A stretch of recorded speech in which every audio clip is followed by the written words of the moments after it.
Ready Check Radio.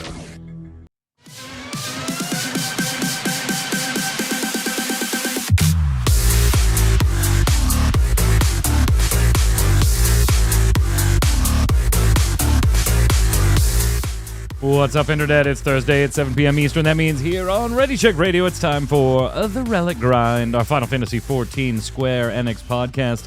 And we've got Final Fantasy XIV and Square Enix news to talk about on a podcast. I'm your host, Mike Byrne, as always, Magic Man. This is episode 144. If you're watching on YouTube or listening on Audible, Spotify, any of the podcast platforms, thank you so much. While you're there, give it a like, a subscribe, thumbs up, reviews, turn on notifications, etc., etc. You know how to feed the algorithm. But most importantly, if you like what we do here, tell a friend and stop on by live. We've got chat ready to chime in on a bunch of things as we go through them. You can head on to the website there, readycheckradio.com, and catch the entire backlog of this show, Gaming Gumbo, and all kinds of other fun stuff, including all of our socials right there in the upper right-hand corner for you. Before I toss it over to introduce the hosts here, earlier this week, Samaj7, longtime follower of the channel, thank you so much. And I didn't see this pop through, so I want to call it out on the show.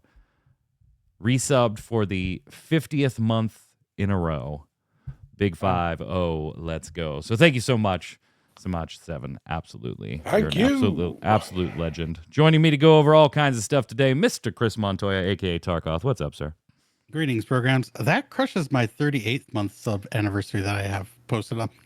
Well, theirs is also in a row, too. Yours got broken a couple of different times for different things. You passed the prime around. That's what happens on your side, which is totally respectable. Yeah, totally respectable. I did lose my ultimate static again.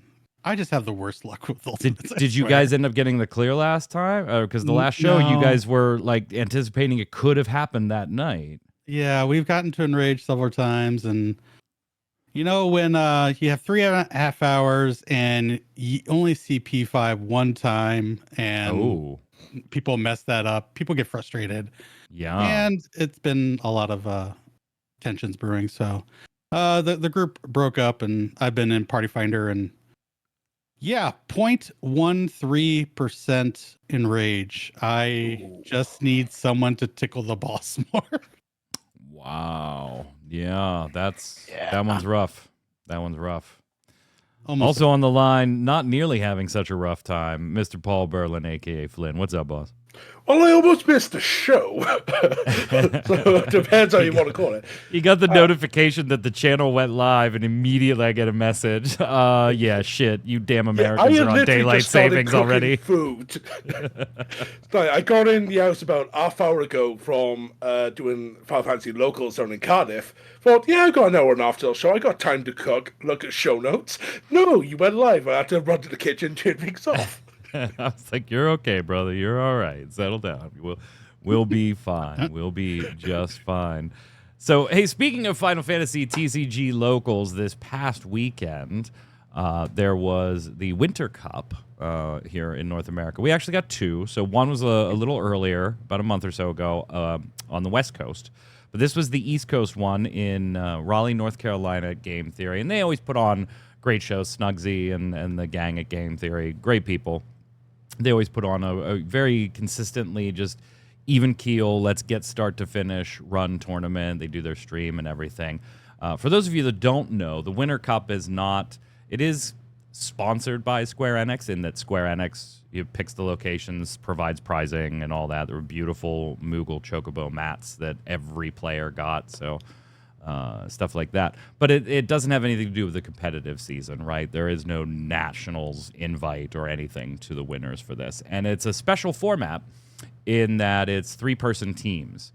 So like if Flynn, Tark, and I are on a team, we all build a standard competitive deck, but the caveat is none of us are allowed to duplicate cards. So if I use even one copy of a particular card, it takes it off the table for you two.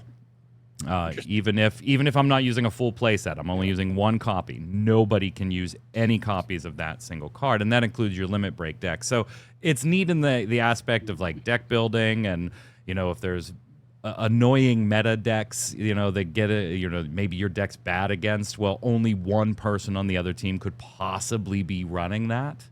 So it does there's a lot of build diversity and some fun stuff going on there. And then it's just pretty standard format from there. You sit down against another team. The A players face off, the B players face off, the C players face off. And whichever team wins 2 out of 3 of those matches takes the win for that round. And then there's a top cut. So it was a blast. We were down there all weekend. I drove down on Friday. Torchwick flew from college down there and met him at the airport. He was one of my team members, so was a local friend of ours who plays in locals. We didn't collectively, or individually, we for the most part did okay. Collectively, not so much. We finished 2 and 3, mostly because we would get our wins at the times the others got losses, and we would get our losses at the other time people got wins. I was either 3 and 2 or 4 and 1 individually. I don't remember which. It really doesn't matter. I think I was 3-2. Torchwick ended up 3-2 as well, and our opponent or our other teammate ended up 2-3. It was just kind of a weird day across the spectrum, but it was a blast and a great time, and I cannot wait for the competitive season to start. It is so close. We've got a bunch of Materia Cups. We've got 88 local qualifiers across North America planned. That's 28 more than last year. Looking very much forward to getting started. I've already locked in. I'll be commentating some of the Materia Cups this year, starting with Kansas City's. I'll be commentating Kansas City's from Collector's Cash. I've done that one for the last 2 or 3 years, I think. So, and maybe doing some others. But I wanted to talk about 2 things in particular, because I know, Tark, you kind of, casually follow it, and I'm interested in your take on these 2 things. And then Flynn, I know as a more, a more purchasing casual, that these are some interesting things. So we did get the Legacy set. The Legacy Anniversary set has released. If you haven't seen it, that's these guys right here. This will be the, the sealed one for the shelf type deal, right? And there are 20 booster packs in here. And then there are, 1, 2, 3, 4, 5, 6 cards per pack, right? Am I getting that right? 5. 5, yeah. One of which is going to be a foil. Now, for collectors that want to get the whole sets, this one's kind of annoying. Because these are reprints of cards that already exist. So there's nothing new in this box, right? Yeah. However, of all of the cards in the set, which there are 402 premium cards, every card has a chance to be the foil that's in the pack, which, okay, fine. And it has a different foiling. It has kind of like the generic rainbow foiling, which is not what FFTCG does on its Opus sets, on its booster box sets. Okay. But then they also all have a chance to be a full art version of it too. So if you're a collector and you want to get a foil of each of them and a full art of each, that's a lot of opening if you're going to, try to avoid buying singles. A couple of boys tonight, but still chasing a few choice cards after they've opened 8+ boxes each. I will tell you what. Oh, by the way, there are 2 signature cards. Every Opus lately has the signature chase cards. There are 2. One is the 4-cost Warrior of Light, and one is a Una card with the engraved signature of the artist. I did crack the Warrior of Light one, so we'll be sending that to get graded as well. I did not crack the Una, not yet at least. I will tell you what, though, as a collector and a very frequent player, these are an absolute blast to open. They just, it's like playing the greatest hits versions of Final Fantasy. But I want to get your take, Flynn, as somebody who has started playing competitively, has started relatively recently. I'm sure you're bumping up against certain cards, Opus 14 cards, Opus 9 cards, Opus 6 cards, Opus 1 cards that are becoming a little more challenging to get. Maybe haven't seen reprints yet, but did see some love in this product. What are your thoughts on something like this as somebody who's maybe playing a little more catch up on some of the more meta stock from the past?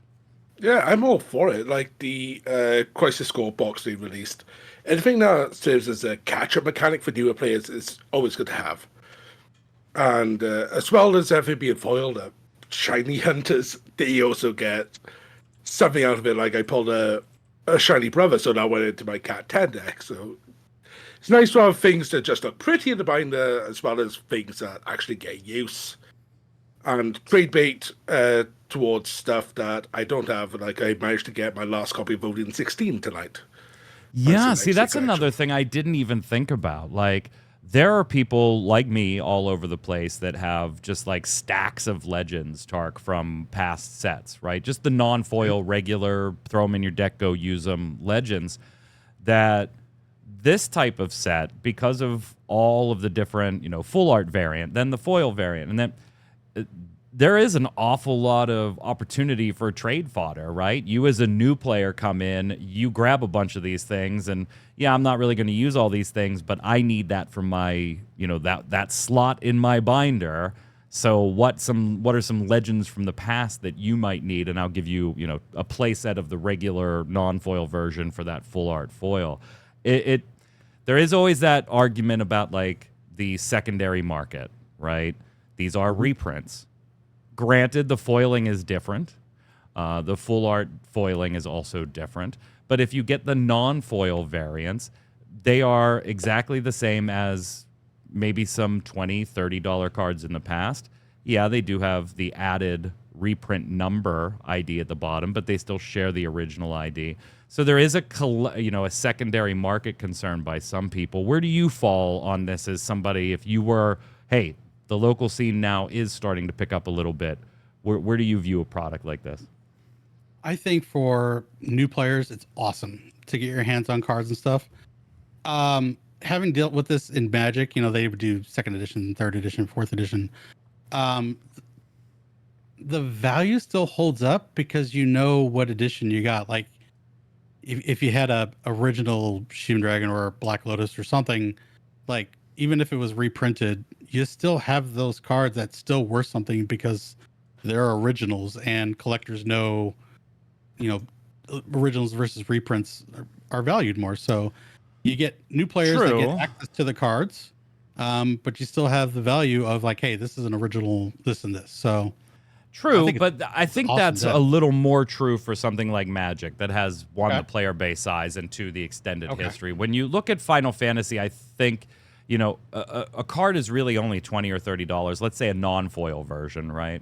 I just need a copy of this card. You're only really seeing $15, $20, $25 non-foil cards for cards that are playable in the competitive environment to a great degree and are from older sets. So it's not so much the secondary market in Final Fantasy really isn't collection-based. Now, whether it changes into that in the future, who knows, right? If the game grows, if it becomes 20 years old, then yes, I think everything you're saying there applies.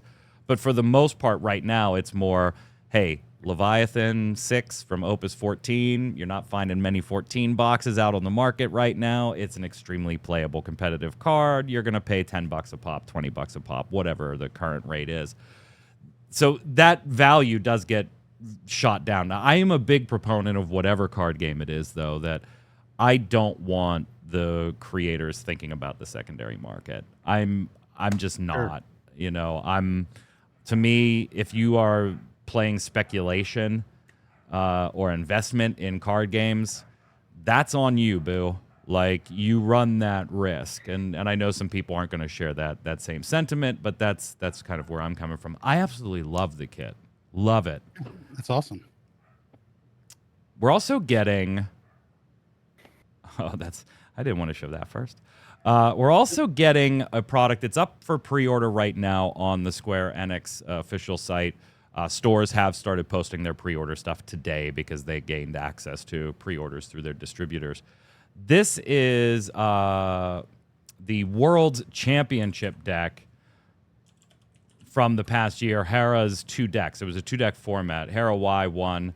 And so this is both of those decks that Hera ran at the event. So again, staple competitive cards to key competitive decks last season, now pre-packaged for new players. Have a competitive meta deck at one Worlds. Now, I've seen other places do this, right? Magic the Gathering has done this for years and years and years, and I know others do it as well. So that part isn't new, but it is new to Final Fantasy, so big thumbs up there. One of the things that Flynn and I were like, yeah, what are they going to do?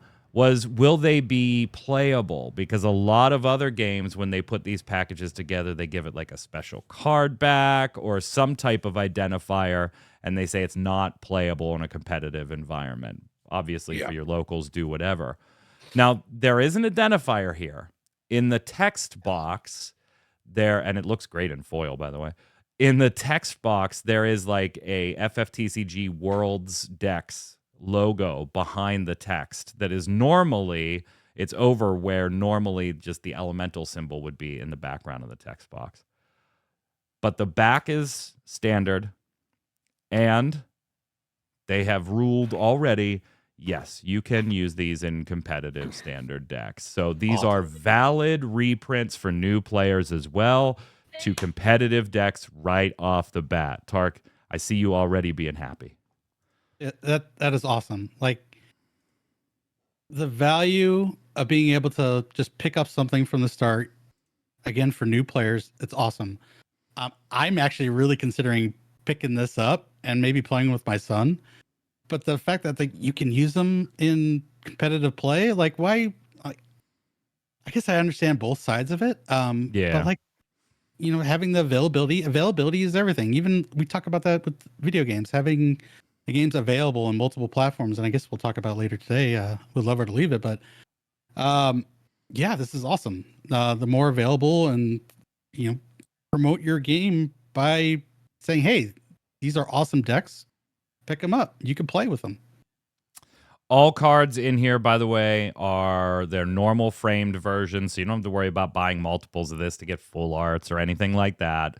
It's 2 58-card decks, the 50 standard and the 8 limit break cards for a Fire Water Monsters deck and the Warrior of Light deck. So both of those are going to have, 4-cost or 4-color Warrior of Light, Refia, Ferris, Amaterasu. You're going to have your realms, your monsters. You're going to Clive, Ifrit 16, Witch of the Fens. Like, all of those are going to be in here. So fantastic way to pick up some reprints on there too. And then it comes with the little storage box, $50. So there you go. 2 world level starter decks for you to pick up, Flynn. Yeah, I'm really happy with the price, because currently my foil Clive is $50 over in the European markets.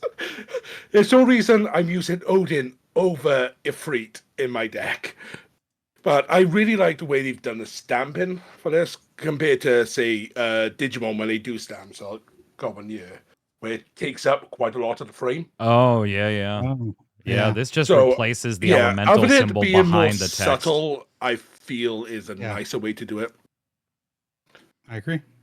But yeah, the price point, I think, is really fair. 50 quid for 2 championship decks is a solid place. Especially, like I said, when a foil Clive is already the price of one. Right. And you can pre-order these now. The release date's in August. So you have some time to go, but you can go ahead and pre-order them now. All in all, I'm feeling kind of good about FFTCG right now. Yeah, right? they're making some good choices. Yeah. They need to promote it more, and I hope to God with the Magic stuff we get some, try our card game hidden in the packs. Yeah. I don't think WotC would let that happen. No. They're It's like, what we they need to do. we paid to use this art and your IP. You are not also advertising a competing product in it. But when you start searching for Final Fantasy cards, who knows what you find? You know what I mean? So we'll see. That's another interesting topic, and I think one we'll explore on this show as we get closer to the Magic the Gathering Final Fantasy release, because there is both sides of that argument too, right, Tark? Like, well, that may be good for the Final Fantasy game because people will, even if just accidentally, come across Final Fantasy cards. Or that may be bad for the game because people that maybe got out of Magic because they were Final Fantasy fans maybe now go back to Magic. So it's an argument that cuts both ways. It would be interesting to talk about when we start seeing them roll out. I don't like how that stuff's being priced and worked right now, though. I will say that much. That's an absolute travesty for Magic fans and Final Fantasy fans. All right, let's talk about some Final Fantasy XIV stuff. Last week, we did mention the question about, hey, cross-promotion. And so I added this in the show real quick. It's not in the show notes, but it was something we were talking about before the show in Ready Check Radio's chat. Here is a Final Fantasy XIV collaboration with a hair dye named Live to get you the colors of some of the hairstyles in the game. Just take anything and just slap 14 and Square Enix will be like, yes, we'll do that. Yes. Yeah. The actual, not the 14 character on the left, but the actual model there on the left, she reminds me of Lollipop Chainsaw. Yeah, so much. Just a bit. So, yeah, there's your 14 collaboration for the day. We do have the live letter in, less than 24 hours-ish now. Mm-hmm. So we've got that. But we do have some Yoshi P specific news. Because obviously, as we get closer, he's doing the media tours and things like that. Yoshi P is going to be at Anime Expo 2025 as the guest of honor, the visionary behind Final Fantasy XIV and Final Fantasy XVI. And from their tweet, he says, after joining Square Enix in 2005, Yoshida spearheaded the revitalization of the original Final Fantasy XIV into A Realm Reborn. As producer and director, he's continued to lead the game's success and oversee Creative Studio 3. Yoshida also produced Final Fantasy XVI, the latest chapter in the iconic franchise. During his free time, you'll find him enjoying 14 alongside other Warriors of Light, and then the Anime Expo's dates in July at the LA Convention Center. This one kind of, like, when I saw it, I was like, yeah, sure, that's cool, but that's also a little weird, right? Like, what does Yoshi P really have to do with anime? I don't know. I mean, I'd love to be there and meet him, right? That's cool if you're going. I'm not begrudging you a chance to hang out with him. And a lot of anime fans are probably Final Fantasy and Final Fantasy XIV specific fans. Like, I obviously get that there is a loose connection between the demographics here. But, like, if he was going to be there talking about a new Final Fantasy anime Tark, I might be like, oh, okay, yeah, well, that's why they're having him. I did work on Dragon Quest. That means you worked with Toriyama, right? Well, I mean, I've worked with people that are 3 degrees away from having done art on different animes. And then I know he's a big Gundam fan, right? So I don't know. Like, maybe he's got something to offer. And maybe they'll announce something that's anime-ish. I don't know. They haven't announced anything else for this year, so why not? Right. I mean, if you're going to the show, great. We might get a reveal soon. They'll go, oh, that's why he's going to the thing. Okay. Well, yeah, that's kind of where I was thinking. I was like, okay, I get like the tenuous connection between video games and anime. And yeah, most of the people there will know who Yoshi P is. Like, I get it. And he's a great get for them, no doubt. But I was like, I wonder if there's an announcement that's coming with this. Yeah. Because wasn't there rumors of a Final Fantasy IX anime at one point? Yeah, the like really, really geared towards children one. Yeah, yeah. Yoshi P, however, no longer on the board of directors at Square Enix. He is going to be still an executive officer. What that exactly means is kind of like yet to be determined. He's been an executive officer since like 2015. He still will be. And he's going to join the executive management committee starting April 1st, but he won't be on the board of directors anymore. And there was some other changes in there in Square Enix's board here as well. And honestly, I kind of view this as a net good, right? Like Yoshi P, he wanted off that board for years. Like he publicly said he doesn't like being the executive type. And that man needs sleep. Need to reduce his responsibilities, not add more on. I mean, it just sounds like a reorganization of their top executives. As we've been aware of for a while, restructuring the company. Yeah. Yeah, we knew that was... They've been teasing that for a while, and they're still not done, I would imagine. Like, they still have other work to do. Ahead of the live letter, Yoshi P himself did an interview with Famitsu talking about 7.2, the upcoming patch, which we have the Part 2 live letter tomorrow. But they also kind of did a little bit of a look back in 7.1. And I'm not going to go through the whole interview, right? A lot of the interview is talking about the new Relic content, the new... what the hell are they called? The Bozja... I'm drawing a blank. Exploration zones. Thank you. Exploration zones. That was the word I was looking for. Exploration zones. The new exploration zones. How the support jobs. We may mention that one a little bit because he did drop a few nuggets here. But we fully expect Yoshi P to really go into those tomorrow in the live letter. So I don't really want to cover what he had to say in the interview. A few things of note here that I did want to get your opinions on, though, gentlemen. When he's talking about the Final Fantasy XI crossover with Echoes of Vana'diel as part of like a little catch-up on 7.1 before they get into 7.2 proper, he actually said that they were relieved. He said the FFXIV team were also very relieved to receive a very positive response from the players. As I mentioned in the previous interview, some 11 players have various feelings towards 14 because this was not able to take a step forward until now, but I feel glad that we've created the content Echoes of Vana'diel. The development team is already working hard to create the second and third installments, so I hope you will look forward to them. He's also really grateful that that was the response. And he did specifically, and again, Google Translate here, maybe playing with the words a little bit, but I think the general idea of the thing, of what this point is here, is that they are seeing an impact in terms of attention on Final Fantasy XI. And he specifically, again, depending on how much you trust the translation, says that the number of players was clearly visible when it comes to 14 players going back and checking out 11. That aligns, Tark, with what we were hoping would be the case. Yeah, we were hoping that Echoes of Vana'diel and this campaign would bring new attention to 11.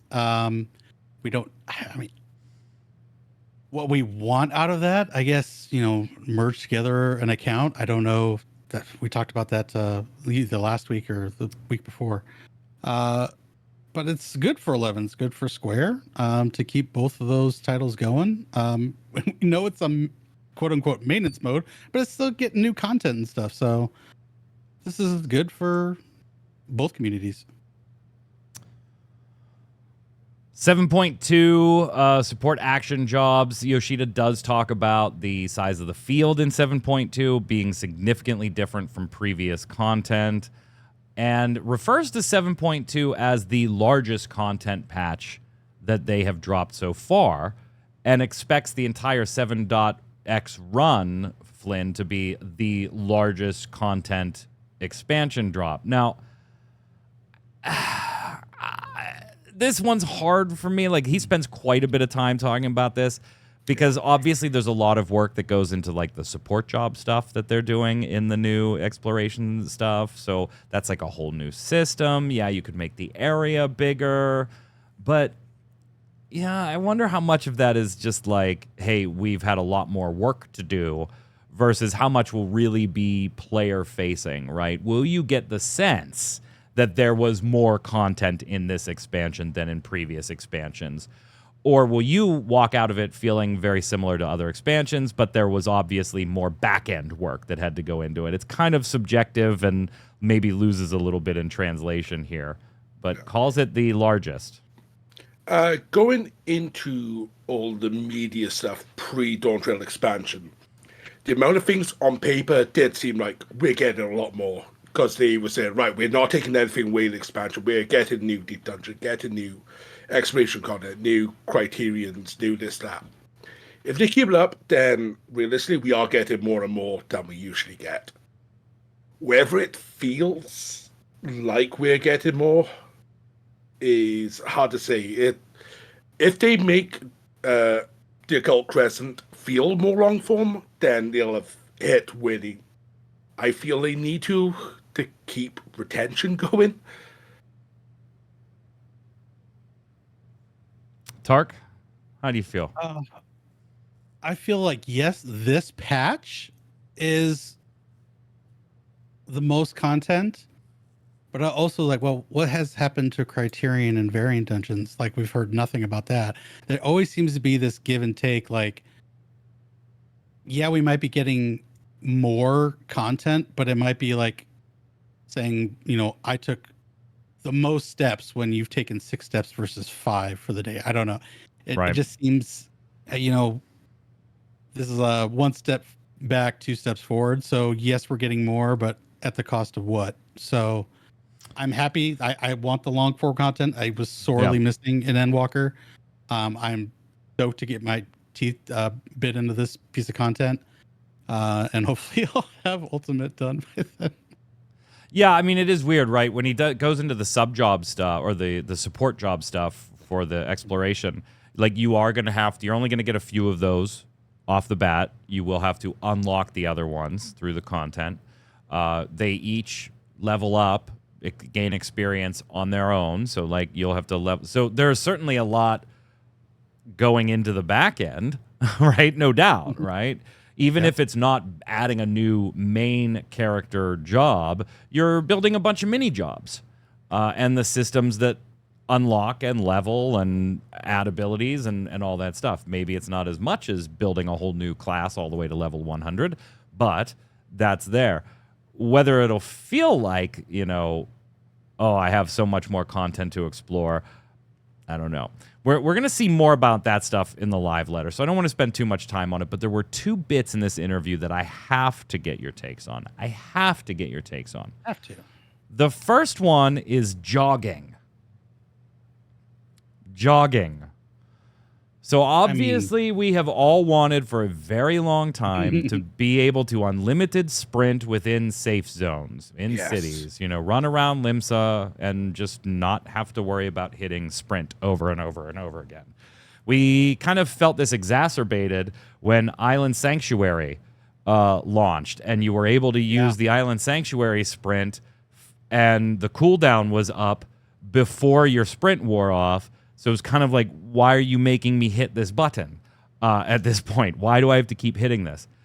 So we are getting a fix? ?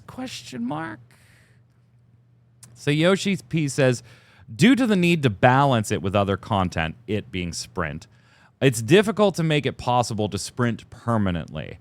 But when you use sprint in a safe area, a new status called jog is granted when the effect of sprinting wears off. The speed is a little slower than sprinting, but you can move at a fairly high speed. When the recast time comes back during that time, the cooldown for sprint, you can sprint again and dash, and when the effect wears off, you can jog. That's how it goes. Okay. So this is an entirely very weird compromise for me. Yeah. I get what I think he was implying at the beginning of the sentence, that the sprint action itself has certain coding for its timing, its use, its limitations, its cooldown. I get all that, and regression testing that would be a nightmare if you just said, hey, if this location, then sprint it doesn't wear off. Then you have to add all kinds of checks for zone changes and stuff like okay, fine. You probably should just do it, but I get why maybe you wouldn't want to. So I also kind of understand that this is, from a back-end perspective, a nifty little compromise, right? It changes nothing about sprint, how it works, its cooldown, or the buff it applies. All that happens is when that buff wears off, if a certain set of conditions is met, you get another buff, a new buff that wasn't previously in the game called jog.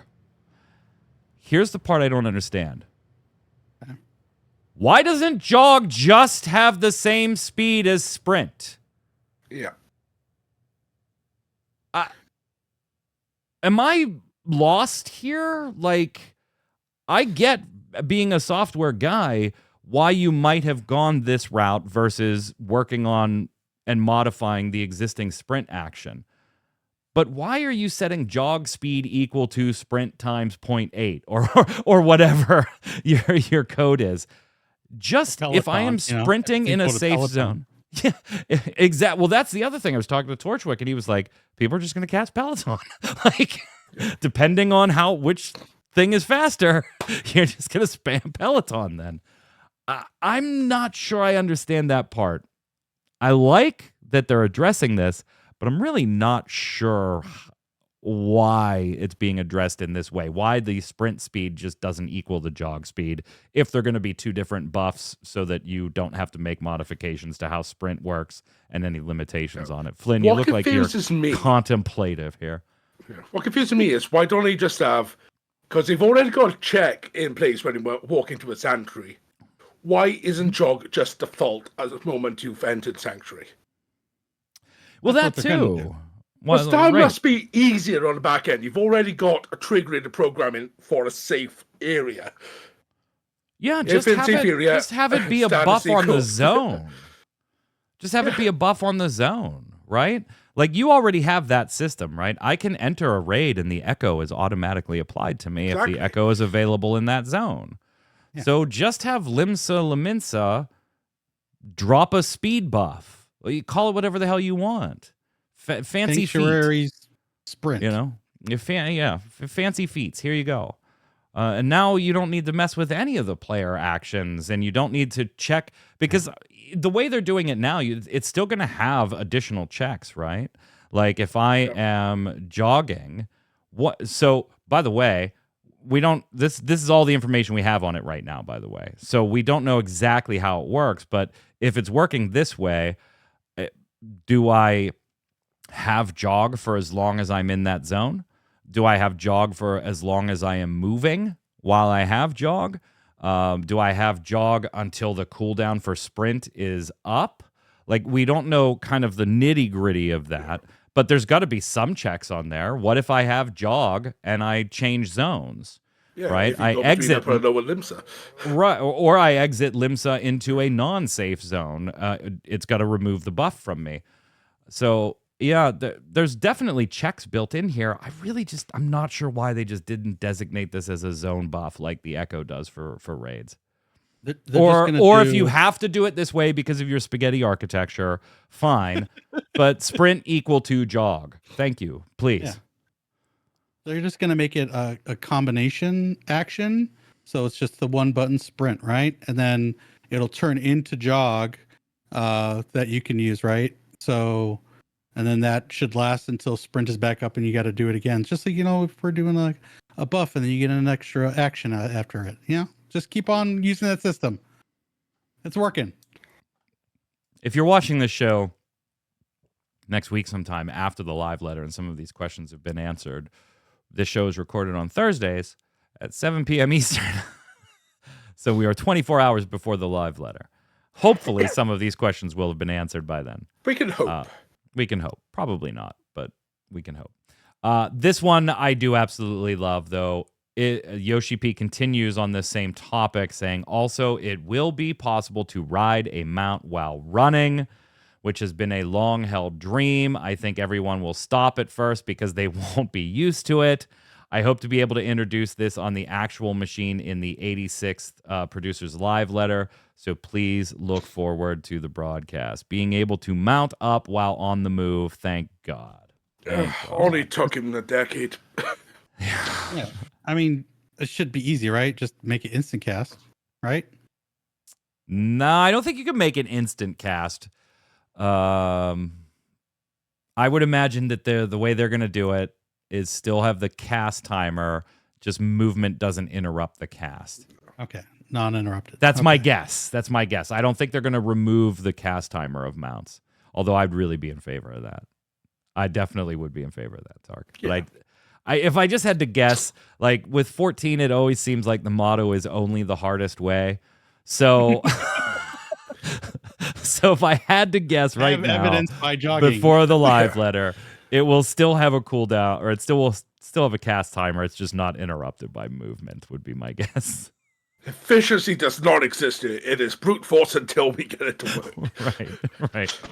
Only the hardest. Complain about it in a couple of years when it affects the spaghetti code. So hey, right. Yep. Yeah. Hey, let's move on to some other Square Enix stuff before we call it a day here. I wanted to poke your brains a little bit, and I think this stemmed from my son Torchwick getting back into Final Fantasy XIII this past week, and so it kind of spawned a question because I also started playing 15 this week again, and I'll talk more about that maybe in a second. So we all love Final Fantasy. We've all dabbled or completed or even platinumed in some cases various Final Fantasy mainline titles. We all have various levels of experience with Final Fantasy 1 through 16. And we're going to stick to just mainlines here. Although when you so when you get to 10, I don't want you thinking 10-2, right? Just 10. However, when we get to 13, I think you do have to count 13-2 and Lightning Returns because that's kind of all one narrative arc. But if you really want to stick to just one of those three, I'll let you. If you want to stick to all three of them, it'll be a personal thing. I'll let you use 13-2 or Lightning Returns, but you can't use 10-2 because that's kind of an off story. Yeah. But anyway, mainline titles. I want to know which Final Fantasy, Tark, do you have the least amount of personal experience with? Not your favorite, the one you go to all the time. None of that. The one you have the least amount of experience with, whether that's you didn't beat it, whether that's you beat it but you didn't do the side stuff, whatever. What is the least amount of experience on a mainline Final Fantasy title, and why is it that title for you? So as people may know, I am going through all the Final Fantasies now. We're on Final Fantasy II, so I'm trying to rectify the holes in my Final Fantasy game. For what is the least, I'm going to have to say Final Fantasy V. I think I unlocked one crystal, just never went back to the game. So one set of jobs, where everything else I've maybe gotten like halfway through the game and the ones I haven't beaten. So yeah, 5 is going to be it for me, but I hope to rectify that soon. Chat, by the way, yeah, you can throw yours in there. We'll get to those in a second. Flynn, what do you got? What is the one you have the least amount of experience with? Probably 2. Really? Yeah, all the others I know I've played through at least a couple of times, but I think 2 I've only gone through 2, maybe 3 total. So both of you picked ones that came to the West very late. Yeah. Like by the time you weren't even playing those systems that they were originally released on a daily basis anymore. Mm-hmm. Mine, ironically, is 15. Interesting. I've beaten every mainline Final Fantasy except 15. I love the Kingsglaive movie. I very much enjoyed what I was playing in the game. I have the book back here. I have the manga, like, and the novel, but I have never beaten 15. Like, every time I start playing it and I get hours and hours and hours into it, I then go play something else and totally forget that I was playing it, or take a break from it and then forget I was taking a break. And then by the time I come back, I'm like, yeah, I got to just start all over. And I have never beaten 15. So I have started 15 again. And we'll see if I can see. Of course. We'll see if I can get through it this time. It's not that it's bad. I will say this, though. I love the bro trip, but it is one of the easiest Final Fantasies to fall asleep while playing. Yeah. I'm not saying that as like a slam. It just is. I caught myself because I was laying on the bed playing on the PlayStation 4. I was up in my bedroom, and I was just chilling there. And then I queued up the car to drive, and I not gonna lie, dude. Yeah, I think started dozing off. When I did my plat playthrough on Ready Check Radio, I think there were times where like the car was doing its thing, and I just kind of dozed off for a moment on stream. I'd be like, yeah, we're done with the driving. It's Final Fantasy IX that does that to me. What? No, not because of the gameplay, but the over the hills world map theme for the Mist Continent. That is so relaxing. It's a lullaby for Flynn. This is a lullaby now. It just goes so peaceful. It's like the rest of the game is fine. Yeah, everything's upbeat. You have to have one area of like, oh no, I'm gone. Hey, want to give you guys let's hit chat here real quick. Torchwick says never played it yet, also don't own it. Final Fantasy III. To Cal saying love 5, the job system is great. 15 and 16 for me, never played them. They just don't seem to feel like Final Fantasies, so I skipped them. Same with 16. So if I'm falling asleep playing, that's enough evidence you probably should just need to let it go. It's not that I'm not interested in what's going on. It's the fact that there are substantial periods of time where I could get the game to just play itself. Like, well, you go from Hammerhead over to the western side of the map, and you put a car in autopilot. That is about 10 minutes of in-game. Yeah. Well, real life time of it driving. You're just there with the soundtrack on going. Hey, on the Final Fantasy XI front of things, by the way, and feel free, please, in the comments, let us know which Final Fantasy mainline title you are the least experienced with and why. On the Final Fantasy XI side of things, the March update is out. That means the Records of Eminence objectives have been swapped out for the month, and the Matsui P alter ego is back. You don't have to do anything. You just have to log in, and it will automatically be in your alter egos as long as you've unlocked Trust, and it'll be there until about September. So if you want to play as the father of the game, uncle of the game, I don't know what you want to call Matsui. But yes, you have that alter ego, that little fella there. Ambuscade has undergone some adjustments. There were a bunch of items removed, and the number of hallmarks required for certain items and rewards have been drastically decreased. We're talking like there were some that were 200, now they're 150. Okay, fine. 360 to 250, 1500 to 1000. If you've been trying to farm some of that end game stuff, it just got substantially cheaper. Different fibers that were 6500 are now 3800. And then a lot of Limbus related items for gear upgrades. Limbus was offline for a while. Remember this last month? They have now been added to the Curio vendor Moogle. So you're like ancient beast coins and all kinds of stuff. You can get Limbus stuff from the Curio Moogle now. So a bunch of great changes as they continue to make their 2025 plan of making some of that endgame gear grind stuff a little more accessible to solo duo players who are just, running around with a friend. That update is out. You can check it out. Did you guys hear about the Square Enix find this week? Oh, yes. Yeah. That's wild, isn't it? It's like a time capsule. Yeah, I know, right?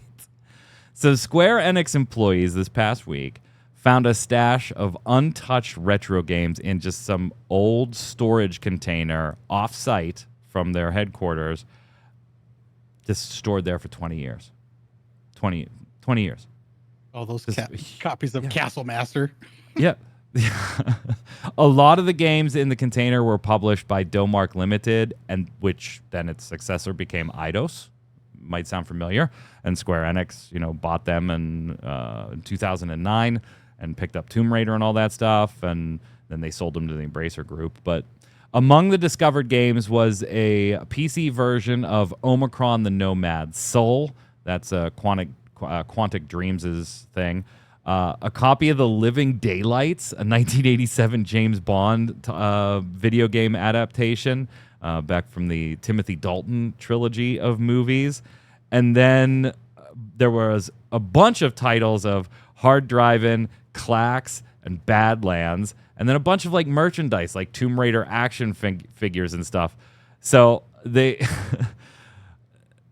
Singleton, who reported on this, noted that employees were invited to take anything they wanted, but after his post gained attention, the National Video Game Museum reached out and suggested that they would be the perfect home for that type of collection. It just kind of goes to show you guys that you don't know what's out there and where. Keep going to those garage sales. Yeah. Keep going. Keep going. When you find a gem, don't be like, Don't get all, fanboy, like, oh my God, you just got to play cool. You got to play cool. Like, so wild. $5. Square Enix is just cleaning out a facility, and they're like, hey, what the hell's this crate? Holy hell. That sweet, sweet merch, though. Here's some merch for you. Oh, my God. Look at how cute this thing is. This is so stupid. That is a Moogle chair. When you need some real-world HP, according to Sora News. I mean, I kind of need it. So it's a micro bead chair. Japan calls a lot of things sofas. These really wouldn't be sofas in the way that most Americans think of a sofa. They're just kind of like overly cushiony chairs that just seat one person. We've seen like Snorlax and other ones of these too by the same company, but that one's the Moogle chair. And then this one is the Chocobo. I don't know which one I would get.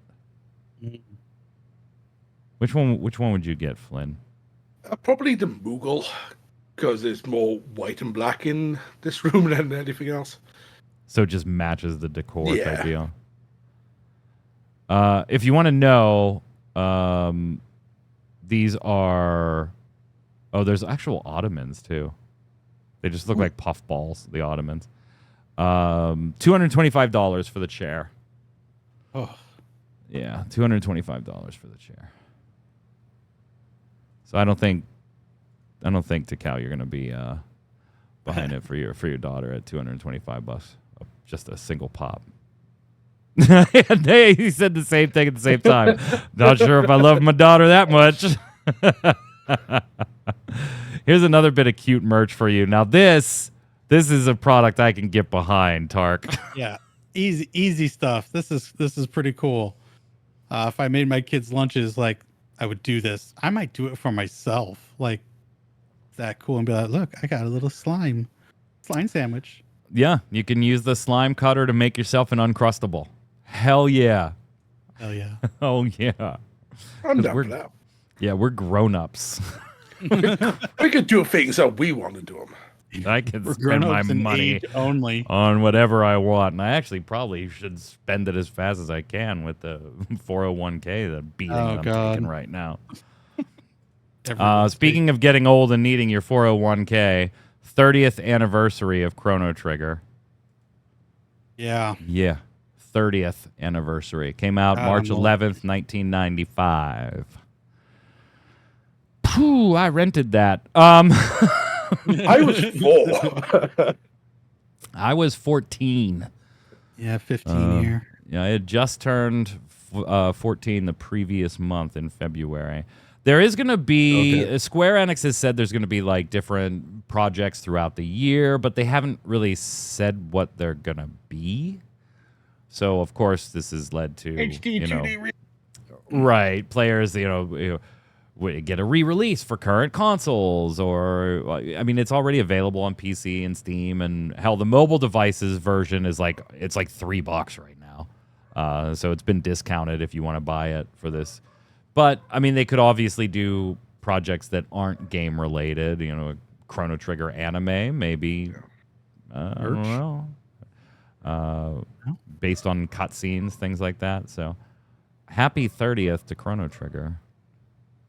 I think the only thing that's going to make anybody happy is the remake, right? Yeah. HD2 Day. It's the only way to do it. Yeah, we haven't heard anything from Team Asana for a little bit. That is true. Speaking of mobile, by the way, if you want to pick it up for $2 or $3, if you already have the Final Fantasy Pixel Remaster stuff on the mobile versions, the classic font background music have been added back into the game. That's been a big gripe since it launched, so those are back in. Let's head over and do Love It or Leave It.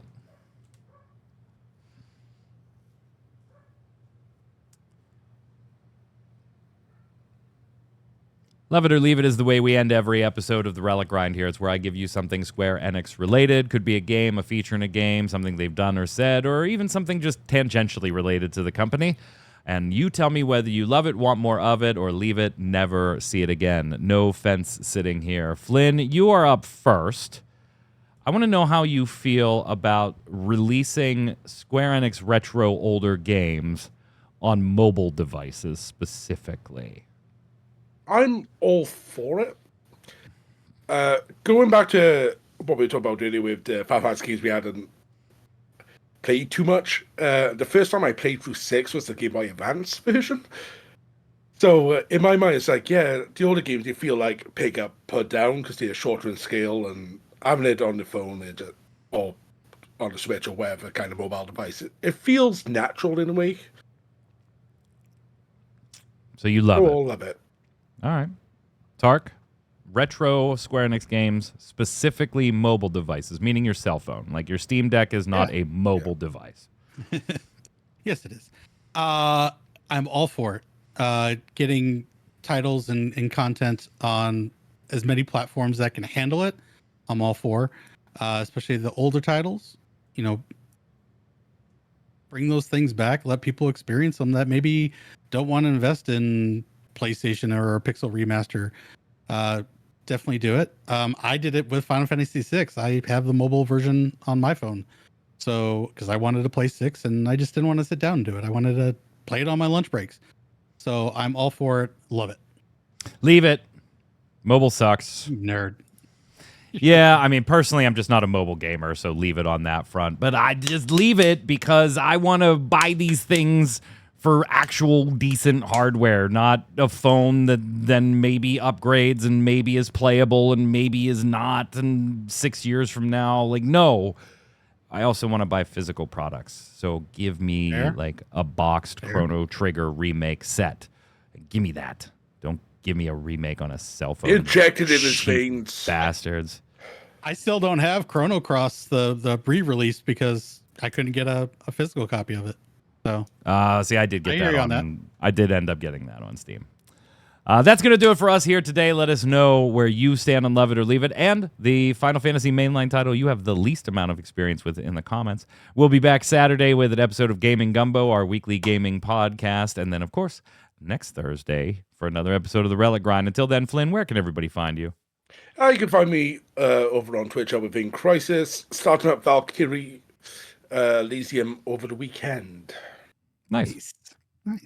Tark. Twitch, Twitter, YouTube, all at Tarkle Gaming. You can find me playing Final Fantasy XIV most days of the week. Come watch me suffer as I go through Party Finder to finish the ultimate. Also find me here on Ready Check Radio on Saturday night, where we're still working on Final Fantasy II. We're kind of about 60% of the way through. So nice. The other point I forgot to make on the mobile thing is I hate when the way Square Enix tends to do those sometimes, where they bring it to mobile first and then they just port the frickin' mobile version over to PC. I hate that. I hate that. Don't do it. I'm Mike Byrne. You can follow me right there at Magic Man 1. But more importantly, follow at RC Raideo, Raideo, and you'll know every time we're going live with a podcast, a stream, Monday night, Final Fantasy trading card game locals, or just hanging out having a good time. Until next time, gang, stay safe. We'll see you on the servers. Later.